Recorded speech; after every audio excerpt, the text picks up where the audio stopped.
Why? Welcome back to the Red Ones Go Faster. I'm old Big Mek, and in this video we are talking about the top 5 tips for you to actually go play Warhammer 40,000 instead of just sitting in your mech den and building more things. Let's get into it. Alright, so this video came about because this is something that actually has affected me a lot as a player as of late. And kind of just in general, and that is actually playing Warhammer 40,000, especially nowadays, 10th edition in 2023. Little backstory, again, old Big Mek is very old indeed, and way back in the day, 3rd edition, I was reasonably a competitive player, but all my friends and I were kind of on the same level, so it wasn't that big of a deal. And every tournament that we went to, even tiny little store things, man, we just got curb stomped. 4th edition is where I really started coming into my own and doing tournaments and things. In fact, I have worn in the past a 2006 Ard Boys tournament shirt that I won for winning the whole tournament in my region and things of that nature. But as the game has progressed, it has become a lot more complicated and a lot harder to play, and the meta has become something really crazy. Back in the day, there were like 4 missions, maybe. I think, actually, no, 6. Take it back. There were 6. There were 6 missions. You rolled a d6. That's what you got. So it was really easy to know all 6 missions. It was really easy to tailor your army to it. Secondaries weren't a thing. Heck, even missions, man. In 3rd edition, like, there were missions in the core rulebook, but nobody ever played them. It was like, kill your opponent. That was the mission, right? It really was like setup. Do you do board quarters or table edges, right? These days, it's way more complicated, right? You've got the Leviathan deck. You've got these new missions that are coming in codexes and things like that. You've got all sorts of specialist things. There's more than one way to play Warhammer 40,000 officially now, right? You've got casual, you've got competitive, you've got narrative, you've got combat patrol. There are 4 different ways in the rulebook just to go play the game. So what has happened is, and again, this is like a statistics thing, as you can go and look up, is that the majority of people that are in the Warhammer hobby don't even really play. They might play 1 or 2 games a year, if that.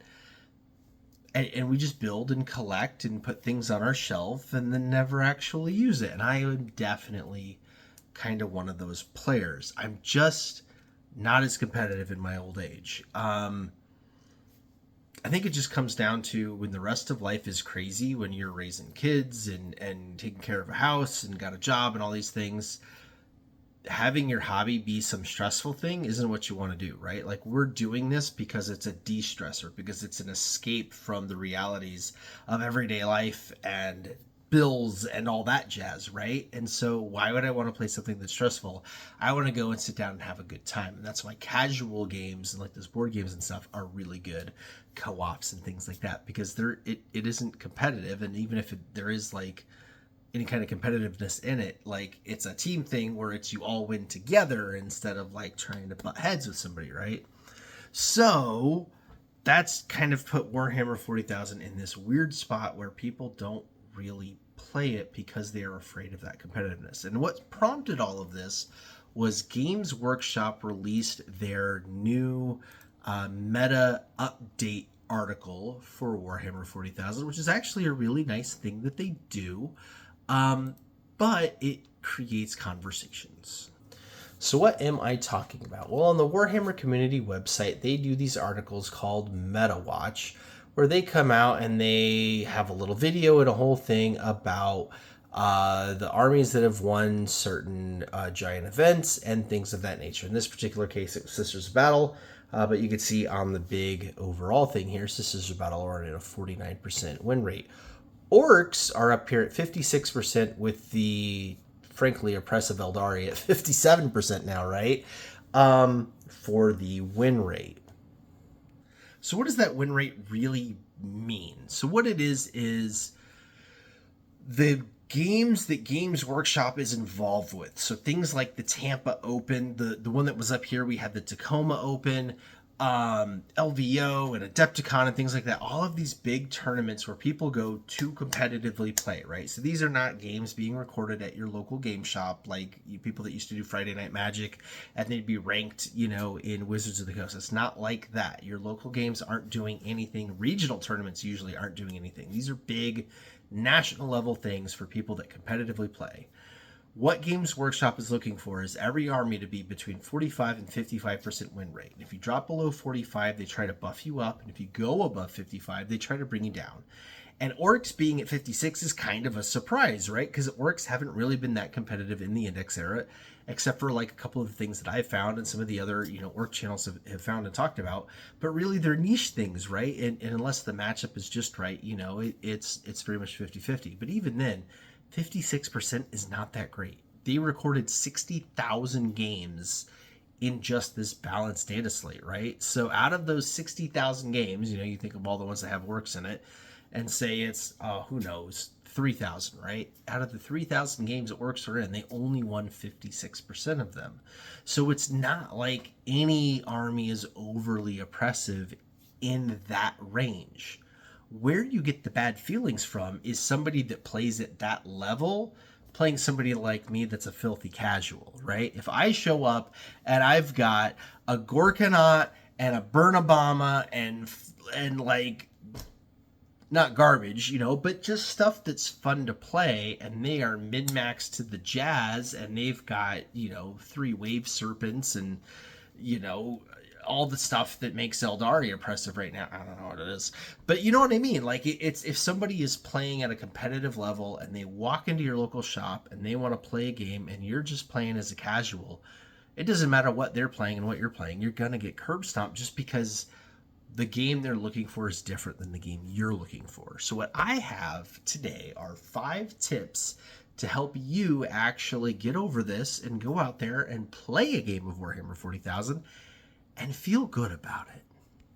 All right, tip number 1, and that is to find a local club. Now, it's something that I've talked about on this channel quite a bit.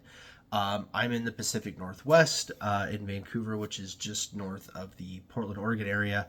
And in Vancouver itself, on our side of the river, we have a Warhammer 40,000 club that is actually really good. They're guys that I kind of stumbled upon a year ago when I moved here and got to know everybody. And Ken and Tom and everybody are really, really, really awesome people to go play with. And they're very welcoming to new members, and they're very much about meeting you where you want to be on games and being very upfront about the kind of game they're looking at.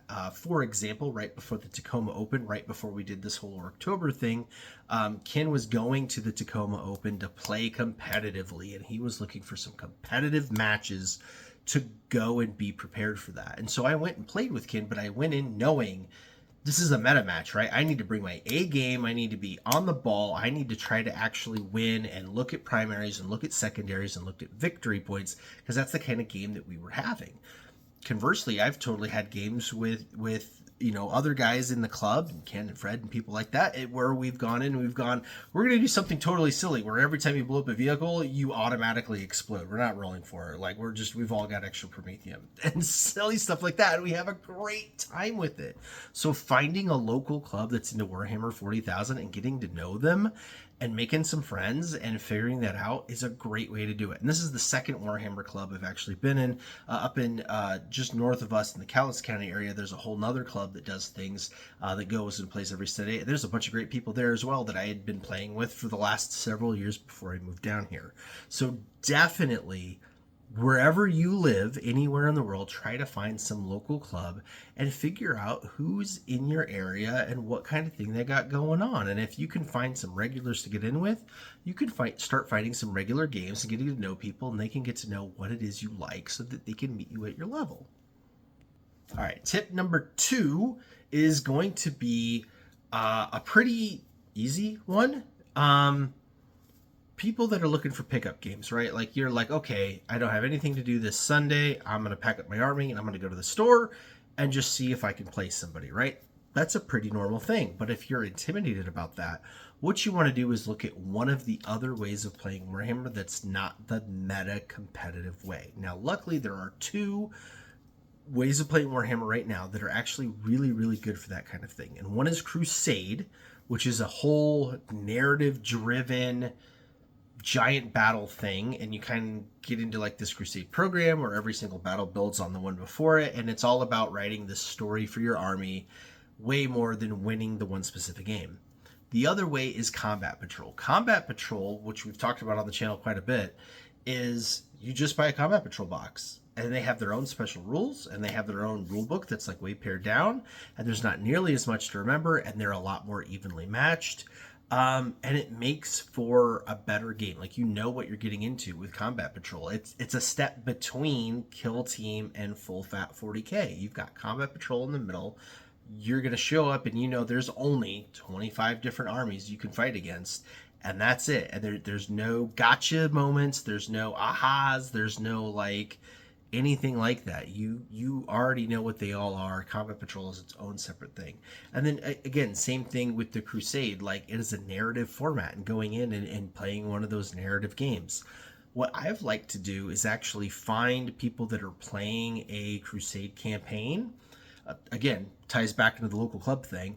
And if they've got this thing going on, they've been playing the same couple of guys for weeks or even months now, they might be looking for something different. You can come in and go, hey, like, I can be the bad guy for a one-shot or something like that, right? But part of your narrative campaign, where you could come in and it's all about telling the story more so than winning this competitive game. And so you could feel good about helping them bring their campaign along and move their narrative forward, even if you're not a long-term part of it, right? So it's just another good way of picking up a game. All right, tip number 3 is along those lines, but if you can't find somebody that plays Combat Patrol or is doing a Crusade, and your local shop really is like, hey, we just do pickup games, it's competitive 40K, and like, that's that, right?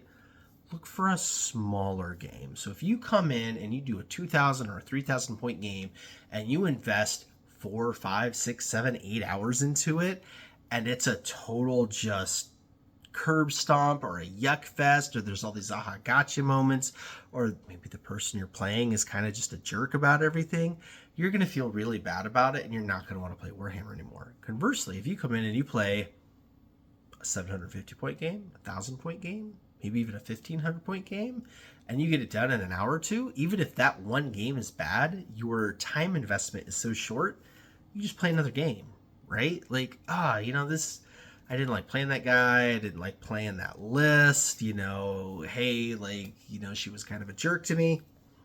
Doesn't matter, right? You go and you pick up and you play another game because it was so short, you can just get to the next one. The other thing is, by being a smaller game, it helps you remember all of your own things better. Like, okay, I've only got 6 units on the board, or whatever the case may be. I only need to remember these 3 rules. Like, it's a lot easier to manage the game. And the more games you do at a smaller level, the better equipped you're going to be for a larger game. So I think that's a really good place to be. I much prefer playing smaller games, especially like even now. Like, I've played more 10th edition than any Warhammer since 4th, maybe 5th. And yeah, I much prefer a smaller game right now because I'm still just trying to learn, and that's okay. All right, tip number 4, and again, this one's going to kind of tie back into the local club thing and the smaller games thing and all that, and that's to find some friends and play with those friends. So I've mentioned Fred before quite a few times on the channel. He's a good buddy of mine. He also plays orcs. We have done so many orc on orc games, and they've all been amazing. But we don't play competitively, and we don't play a mission, and we come up with crazy things. So his guys are all super into burnas and scorches and anything that makes fire, right? And so we've totally fought over a Prometheum refinery and had everything explode, even if you didn't roll for it. We've totally done special rules where we did one game. This was last edition, 9th edition, but we did we just created our own thing where he had his whole army on the board going up against the Big Ed boss bunker, right? And a couple of guys, and then the rest of my army was going to come in on one of the 4 edges, and we literally rolled for it to see, like, we didn't know. Was it going to come in behind him, to the left of him, to the right of him, or straight in front? And rolled for it just to see what would happen. And again, it like, the game ended up being like kind of one-sided, kind of dumb, because it ended up being like this total strategic advantage, but it was fun. Like, the whole it wasn't who won the game. It was like who made the biggest explosion, and like, oh, we daisy chained, that blew up, and that caused that to blow up, which killed those guys, which like that did all this maximum damage. That's what we remember from the game. I couldn't tell you the score. I couldn't tell you who won. I can't tell you anything, but I totally remember that one of the buggies or battle wagons or something exploded and took out the one next to it and took out like 3 squads, and that was just epic.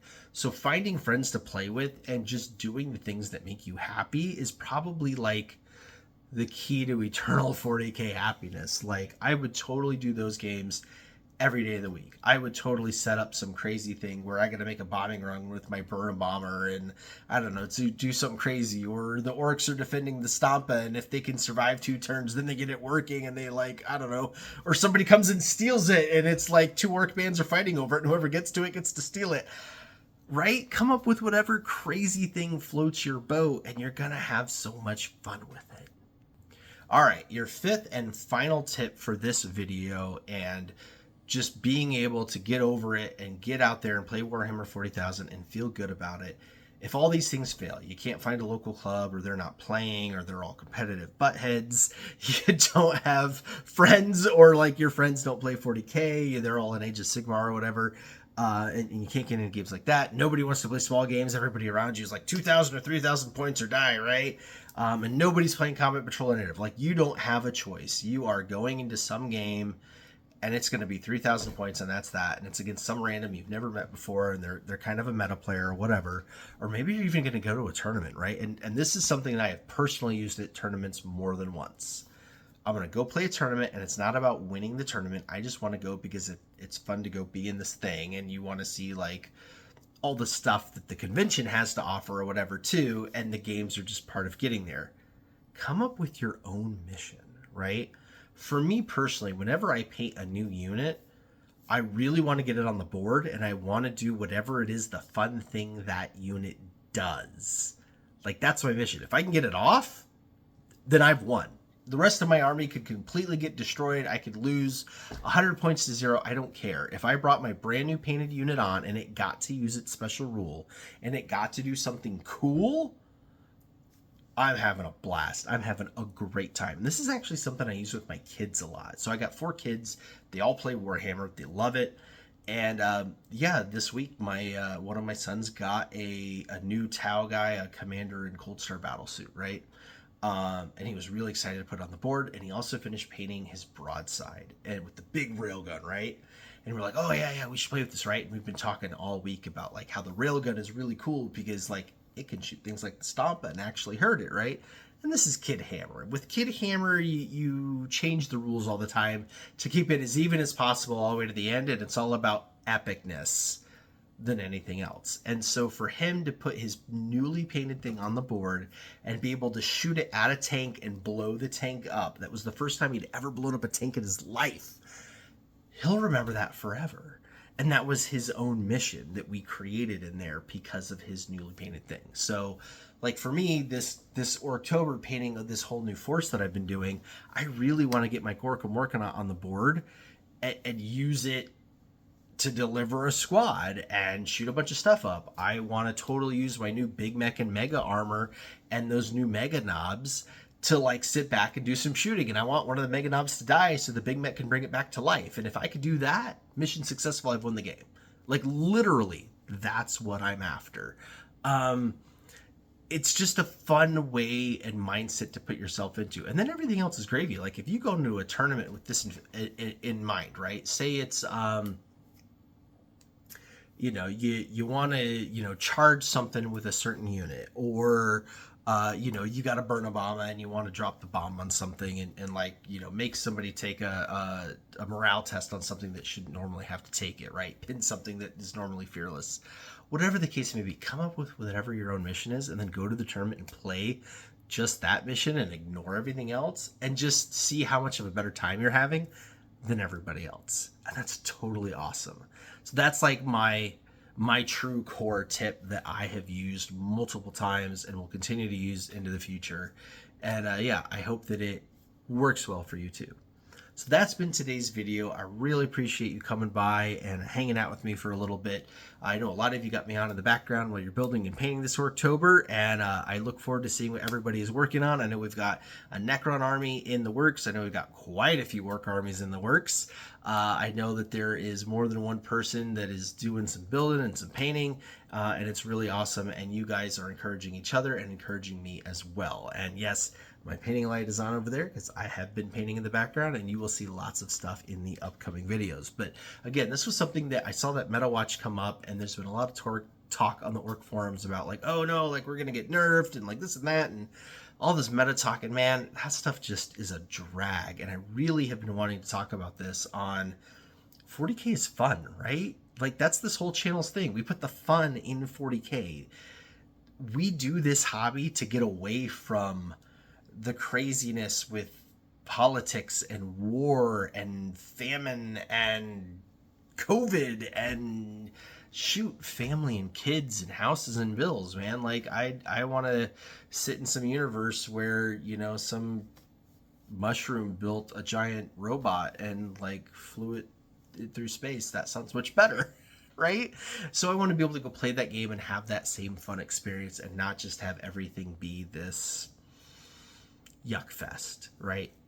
And yes, there are people that play competitively and love it, and if you're one of those people, that's awesome, and more power to you. And just, you know, but it's, everything has its place. You want to be competitive and meta player at an open, that's where you go and do it. When you're at your local game store and some new guy comes in or somebody comes in and they're like, hey, I've had one day off this month and I just want to play a game with my little plastic soldiers, dude, dial it back. Just dial it back.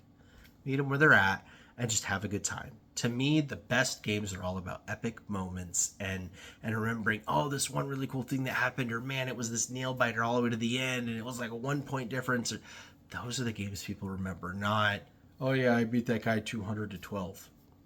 I mean, unless you're in a tournament, dude, who cares? Right? All right. That's been all for today. Again, I am Old Big Mek. This is The Red Ones Go Faster. Click all the things. Don't click all the things like Kirioth says. Whatever you want to do, I appreciate any of it and all of it.